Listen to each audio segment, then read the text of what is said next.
एक गांव में एक अमीर जमींदार रहता था। उसने अपने पैसों पर बड़ा घमंड था।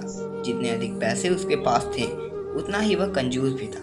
अपने खेतों में काम करने वाले किसानों से वह बहुत काम कराता था, मगर पगार कौड़ी भर भी नहीं देता था। मजदूर किसान मन मार कर उसी खेत में काम करते थे। उसी गांव में रामू नाम का एक किसान रहता था। उसके पास थोड़ी सी जमीन थी। उसी में खेती बाड़ी कर वह अपना और अपने परिवार का गुजारा चलाता था।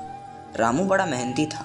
वह दिन भर अपने खेत में काम करता और अपनी मेहनत के दम पर इतनी फसल प्राप्त कर लेता कि अपने परिवार के लिए 2 वक्त की रोटी जुटा सके। गांव के बाकी किसानों के पास रामू के मुकाबले अधिक ज़मीनें थी। वे रामू की मेहनत देखकर हैरान होते कि कैसे इतनी सी ज़मीन में वह इतनी फसल उगा लेता है। एक साल गांव में भयंकर सूखा पड़ा। बिना बारिश के खेत खलियान सूखने लगे। गरीब किसानों के पास सिंचाई की कोई व्यवस्था न थी। वे सिंचाई के लिए बारिश पर ही निर्भर थे, इसलिए उनकी सारी फसल बर्बाद हो गई। रामू के साथ भी यही हुआ। अपने छोटे से खेत में वह किसी तरह अपने परिवार का पालन पोषण कर रहा था। अब उनके सामने भूखा मरने की नौबत आ गई। मजबूरी के कारण वह गांव के जमींदार के पास कर्ज मांगने गया। जमींदार कंजूस तो था। उसने सोचा कि यदि उसने रामू को पैसे दिए तो यह लौटा तो पाएगा नहीं, इसलिए इसे अपने खेत में काम पर रख लेता हूँ। मेहनती तो ये है ही और मजबूर भी। कम पैसों में दुगनी मेहनत करवाऊंगा। उसने रामू से कहा, देख रामू, मैं तुझे कर्ज तो दे नहीं सकता, लेकिन तेरी इतनी मदद कर सकता हूँ कि तुझे अपने खेत में काम पर रख लूँ। तुझे महीने के 1000 रुपये दे दिया करूँ। पर मालिक, दूसरे किसान तो 2000 पाते हैं। देख रामू, तुझे करना है तो कर, वरना मेरे पास किसानों की कमी नहीं है। मजबूर रामू क्या करता, हामी भरकर घर लौट आया। अगले दिन से जमींदार के खेत में काम करने लगा। मेहनती तो वह था ही। वह खूब मेहनत और लगन से काम करता। उसने 4 महीने का काम 2 महीने में ही कर दिया।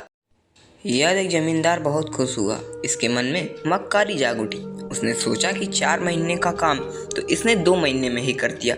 क्यों ना इसे निकाल दूं, इससे मेरे 2 महीने के पैसे बच जाएंगे।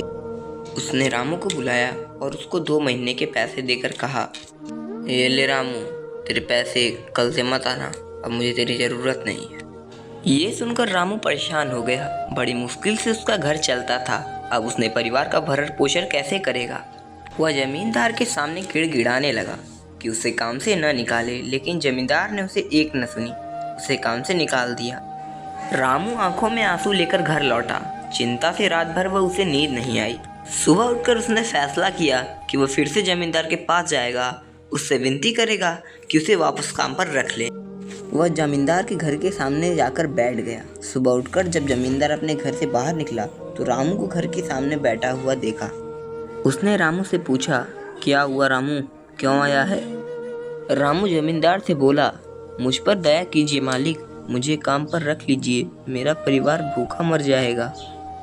जमींदार ने उसकी एक न सुनी और उसे धक्के मार के वहाँ से निकाल दिया। रामू उस समय तो वहाँ से चला गया, लेकिन अगली सुबह फिर सेठ के घर के सामने जाकर बैठ गया। जमींदार ने उससे फिर भला बुरा कहा और भगा दिया।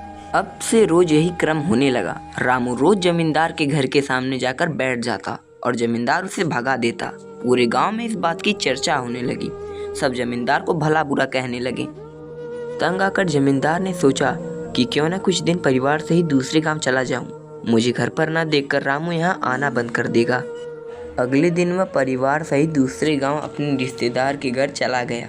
10-15 दिन रिश्तेदार के घर रहने के बाद जब वह अपने घर लौटा तो रामू को अपने घर के सामने बैठा नहीं पाया। वह मन ही मन खुश हुआ कि चलो उससे पीछा छूटा, लेकिन वह चकित भी हुआ कि आखिर रामू ने उसके घर आना बंद क्यों कर दिया। उसने गांव वालों को बुलाकर पूछा तो पता चला कि रामू घायल है और अपने घर पर पड़ा हुआ है। क्या हुआ उसे? एक जमींदार ने कहा, मालिक, जब आप दूसरे गांव चले गए थे तब भी रामू आपके घर के सामने बैठा रहता था। एक दिन आपका खाली घर देखकर कुछ चोर चोरी करने के इरादे से आपके घर में घुसे, लेकिन वे रामू के नज़र में आ गए। रामू अपनी जान की परवाह न करके उनसे उलझ गया और उन्हें भगा दिया। उनके बीच हुई हाथापाई के कारण रामू घायल हो गया। यह जानकर जमींदार को खुद पर शर्म आने लगी कि उसने रामू के साथ कितना बुरा किया, लेकिन इसके बाद भी रामू उसके घर चोरी होने से बचाने के लिए चोरों से उलझ गया। वो पछताने लगा उसने रामू के घर जाने का फैसला किया। वह रामू के घर पहुंचा तो देखा कि रामू बड़ी दयनीय अवस्था में चारपाई पर पड़ा हुआ है। उसके बच्चे भूख से बिलख रहे हैं। यह देख जमींदार का दिल भर आया। उसने रामू से अपने किए की माफ़ी मांगी, उसका इलाज करवाया और ठीक होने के बाद अच्छी पगार के साथ उसे काम पर रख लिया। किड स्टोरीज चैनल को लाइक करो और सब्सक्राइब करो, घंटा बजाना मत भूलना।